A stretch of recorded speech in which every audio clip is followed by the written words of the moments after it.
স্বপ্নপূরণ, dream academy. একটি ছোট গ্রামে রাহাত নামের একটি গরিব ছেলে থাকত। তার বাবার কোনো জমি ছিল না, আর তার মা অন্য মানুষের বাড়িতে কাজ করতেন। প্রতিদিন সকালে স্কুলে যাওয়ার আগে রাহাত খবরের কাগজ পৌঁছে দিত। একদিন শিক্ষক তাকে জিজ্ঞাসা করলেন, রাহাত, তুমি বড় হয়ে কি হতে চাও?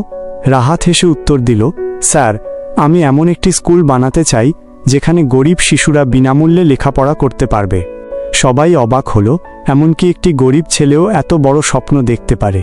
রাহাত কঠোরভাবে পড়াশোনা করত। যখন বিদ্যুৎ থাকত না, তখনও সে একটি মাটির প্রদীপের আলোয় বই পড়ত। বছর পেরিয়ে গেল। রাহাত শহরে গেল, চাকরি পেল, টাকা জমাতে লাগল, এবং একদিন সে তার গ্রামের পাশে একটি স্কুল তৈরি করল, যার নাম দিল ড্রিম একাডেমি। যে ছেলেটি একসময় অন্যের কাছ থেকে বই ধার নিত, সে এখন নিজের হাতে শত শত গরিব শিশুকে বিনামূল্যে বই দিচ্ছে। অনুগ্রহ করে একটি লাইক ও সাবস্ক্রাইব করুন। আপনার সমর্থনই আমার আসল অনুপ্রেরণা।